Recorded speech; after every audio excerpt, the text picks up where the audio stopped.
Persik yan. Ayan lang yan, oh. Ayan lang, oh. Sa likod niya, no? Hindi yan.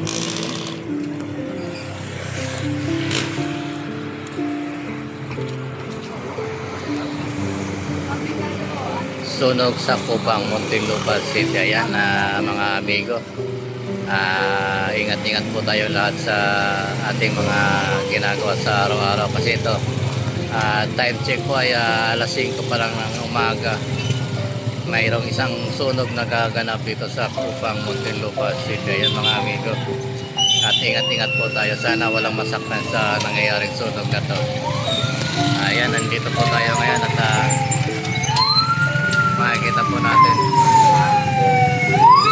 Ayan mga amigo, ingat po tayo.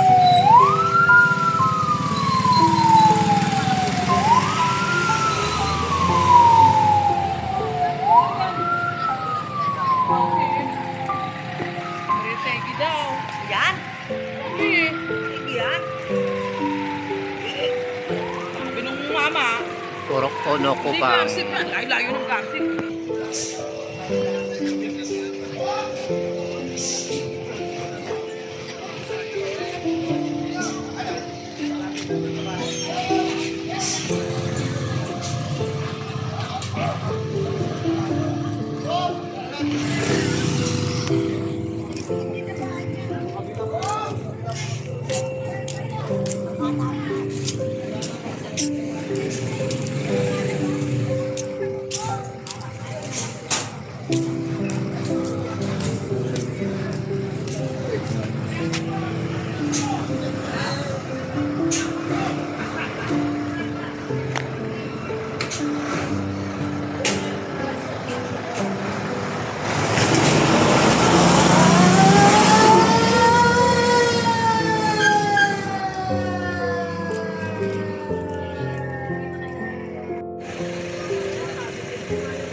Sunog sa Muntinlupa, Kupang, Barangay Kupang, Muntinlupa City or Alabang. Nasa tabi ng ilog po itong sunog na nagaganap sa ngayon.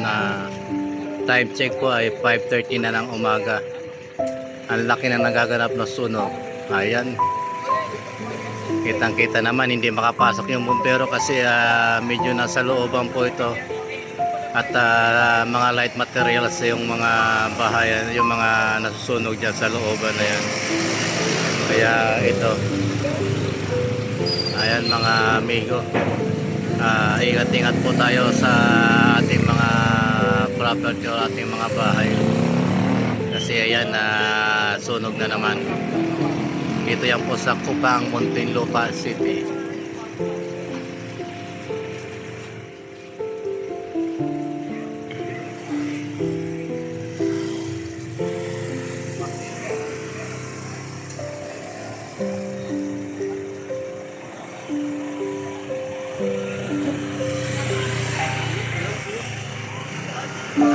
Hindi magkasa yung ating mga fire truck sa looban kasi medyo masikip yung daanan, yung mga tinatawag nating penetrator lamang po nakakapasok. Kaya ayan, medyo hirap na hirap din yung ating mga kaibigan, mga fireman.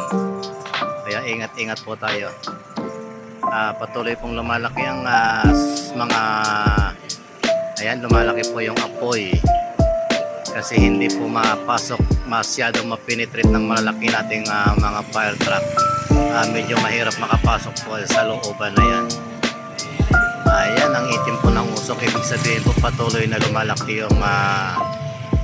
yung apoy o sunog. Dito po yan sa Muntinlupa City.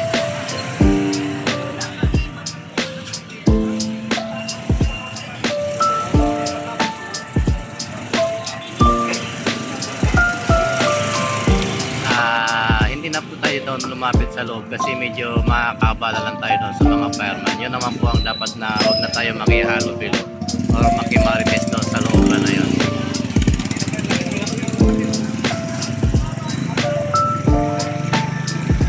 Ayan po, kitang-kita ang itim na usok dito sa taas o sa kalangitan. Kaya mag-iingat po tayo mga amigo.